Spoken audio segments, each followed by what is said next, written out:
بسم الله الحمد لله والصلاة والسلام على رسول الله وعلى آله وصحبه ومن والاه. اللهم نور قلوبنا بالعلم وزين أخلاقنا بالحلم وافتح بيننا وبين قومنا بالحق وأنت خير الفاتحين. En référence à Aïcha, qu'Allah soit satisfait de elle, elle a dit: كان النبي صلى الله عليه وسلم إذا دخل العشر أحيا الليل وأيقظ أهله وجد وشد المئزر. Le prophète sallallahu alayhi wa sallam avait l'habitude à l'événement des 10 derniers jours de Ramadan de raviver la nuit en prière, de réveiller sa famille, de s'activer et de resserrer son tablier, son mizar. Ce hadith a été rapporté par Al-Bukhari et Muslim. هذا حديث صحيح أحبتي في الله. Et dans une autre version de Muslim, il dit: كان رسول الله صلى الله عليه وسلم يجتهد في العشر الأواخر ما لا يجتهد في غيره. نعم, le messager d'Allah صلى الله عليه وسلم s'efforce durant les 10 derniers jours, et ce pour qu'il ne s'efforce pas autant en dehors de cette période. Le hadith est une preuve que les 10 derniers jours de Ramadan ont une mérite qui les avantage sur le reste des jours de l'année. Un mérite qui consiste à multiplier les actes d'obéissance et d'adoration d'Allah subhanahu wa ta'ala au moyen des prières, des invocations et des psalmodies du Coran. La mère des croyants, Aïcha radiyallahu anha wa ardaha, qu'Allah soit satisfait d'elle, a décrit notre prophète et notre modèle Muhammadun sallallahu alayhi wa sallam par 4 qualités. Et j'aimerais bien qu'on essaye de passer à travers ces qualités, Inch'Allah. La première qualité, c'est dire qawluha ahya al-layla. Subhanallah. Raviver la nuit en prière, c'est-à-dire passer la nuit en prière et se raviver soi-même en veillant toute la nuit, car le sommeil est le frère de la mort. Et la signification, c'est raviver la nuit par les prières nocturnes, par qiyamul layl, et la vénération d'Allah, le Seigneur des univers. Quant à l'interdiction de veiller toute la nuit, tel qu'a rapporté dans le hadith d'Abdullah ibn Amr, qu'Allah soit satisfait de lui, elle vise ceux qui le font durant toute l'année. هذا أحبتي في الله محمول على من داوم عليه في جميع ليالي السنة. La deuxième qualité, c'est dire رضي الله عنها وأرضاها قولها وأيقظ أهله, c'est-à-dire réveiller sa famille, c'est-à-dire ses épouses purifiées, les mères des croyants, qu'Allah soit satisfait de elles, et ce, afin qu'elles s'associent à lui pour profiter du bienfait de l'invocation et de l'adoration durant ces temps bénis. La troisième qualité de ces dires, radiyallahu anha wa ardaha, qawluha wa jadda, c'est-à-dire s'activer, c'est-à-dire qu'il s'efforce dans ses prières afin, plus que l'habitude de faire durant les 20 premiers jours de Ramadan, et ce, à cause du fait que les 10 derniers jours comportent la nuit du destin, comportent Laylatul al-Qadr. La quatrième qualité de ces dires, قولها رضي الله عنها وأرضاها وشد المئزر, c'est-à-dire resserrer son tablier, al-mi'zar, c'est-à-dire qu'il s'active et s'efforce dans les prières. On a dit aussi qu'il s'est abstenu d'approcher les femmes. وهذا أظهر لعطفه على ما قبله. يعني cette version est plus plausible car elle est en conjonction avec ce qui précède.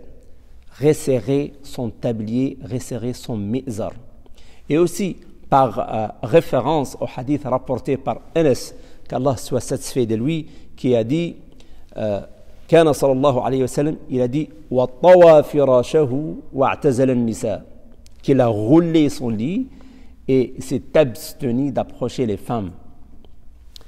Le prophète sallallahu alayhi wa sallam avait l'habitude d'accomplir l'isolement ou la retraite spirituelle, c'est-à-dire l'i'tikaf, en particulier les 10 derniers jours de Ramadan.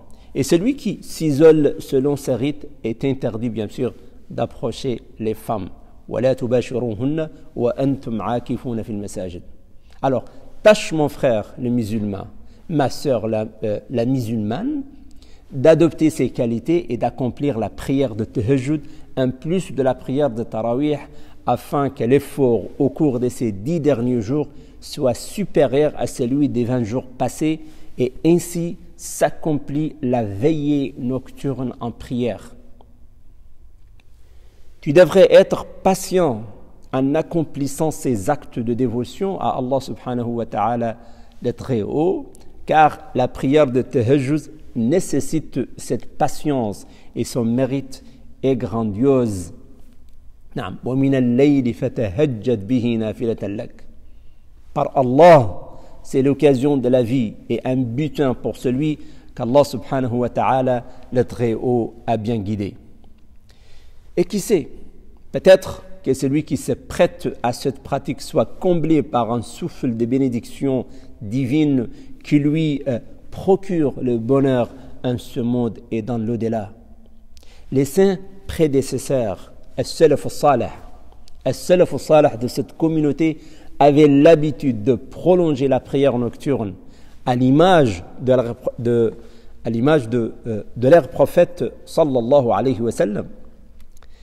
As-Sa'ib ibn Yazid a dit à ce propos: Amara Umar ibn al-Khattab radiyallahu anhu wa ardah Ubay ibn Ka'b wa Tamiman ad-Dari radiyallahu anhuma an yaquma lin-nas bi 11 ركعة.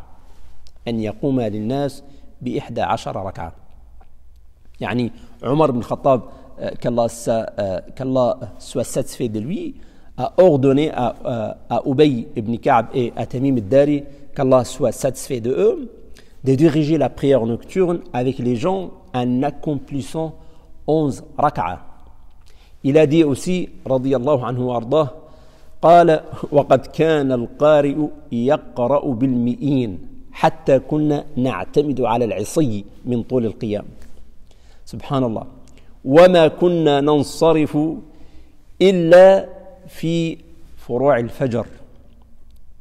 L'imam, c'est-à-dire le lecteur, avait l'habitude de diriger la prière en lisant des centaines de versets, au point que nous étions obligés de nous reposer sur les bâtons, les béquilles, à cause de la longueur de la station debout, c'est-à-dire al-qiyam, et nous les quittions qu'une fois que l'aube pointait. يقول أيضا سمعت أبي يقول كنا ننصرف في رمضان فنستعجل الخدم بالطعام مخافة الفجر. سبحان الله. يعني Abdullah ibn Abi Bakr a dit j'ai entendu mon père dire que nous quittons la prière nocturne au mois de Ramadan en passant les serviteurs à servir la nourriture de peur de voir poindre l'aube. نعم.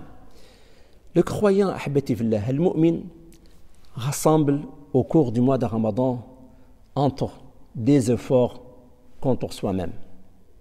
D'abord, l'effort du jeûne pendant la journée et celui des prières nocturnes pendant la nuit. يعني جهاد النهار بالصوم وجهاد الليل بقيام الليل. Quiconque rassemble ces deux efforts en les accomplissant convenablement est considéré parmi les persévérants qui seront complètement acquittés de leur rémunération sans compter. Ce sont là les 10 derniers jours qui clôturent le mois et les actions sont jugées en fonction de leur conclusion. Peut-être que le croyant réalise la nuit du destin tout en étant en adoration du Seigneur des univers, alors il absout de tous les péchés qu'il a commis, subhanallah. Le croyant doit inciter les membres de sa famille, les activer et les motiver pour accomplir ces rites, surtout durant ces saisons grandioses, que ne laisse passer qu'un exclu privé des bénédictions. Le réveil est une chose simple à notre époque, mais ce qui est demandé, c'est d'orienter les membres de la famille et les jeunes surtout à profiter des heures de la nuit et à veiller à ne pas les passer dans les verbiages al-qil ou al-qal. Et plus grave, subhanallah, que ça, quand quelqu'un passe ses temps de dévotion dans les assemblées interdites et les réunions des péchés, c'est là la grande perdition. Al-Khusran al-Mubin, nous implorons d'Allah subhanahu wa ta'ala, nous implorons Allah la sécurité. Alors, prenez l'initiative de profiter de cette action pour les temps qui restent. Peut-être que cela réparera ce qui s'est écoulé de la perte de temps de la vie. Ce qui est à déplorer, c'est de voir certaines personnes qui s'engagent au début du moisson dans l'accomplissement des actes de dévotion, à savoir faire la prière, lire le Coran, puis, subhanallah, elles se laissent gagner par la lassitude et la nuit surtout à l'événement des 10 derniers jours de Ramadan qui ont plus de mérite que les 20 premiers jours écoulés. Alors, il est impératif pour tout homme de veiller à persévérer dans la discipline et l'effort et de multiplier les actes d'obéissance à mesure que le mois s'amenuise, car les actes sont jugés en fonction de leur fin. Et comme il est plausible d'être accepté quand les conditions sont réunies et les empêchements écartés, Allah il dit وَفِي ذَلِكَ فَلْيَتَنَافَسِ الْمُتَنَافِسُونَ وَفِي ذَلِكَ فَلْيَتَنَافَسِ الْمُتَنَافِسُونَ. Et qu'à cela concourent les concurrents. Allahumma ya Rabb, Allahumma ayqidna لتدارك بقايا الأعمار.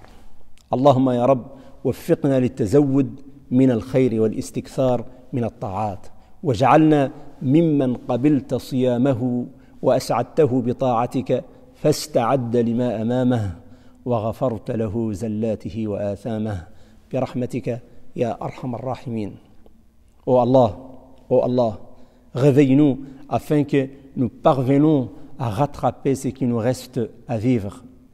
Et guide-nous, ya Allah, guide-nous vers les succès pour s'apprévisionner de bienfaits et d'engranger davantage, ya Rabb al-Alamin.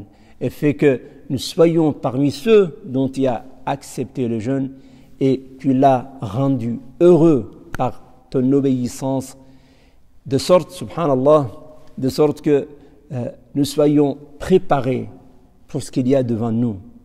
Et tu nous as absous de ces déviations et de ces péchés. Allahumma amin ya Rabb al-Alamin.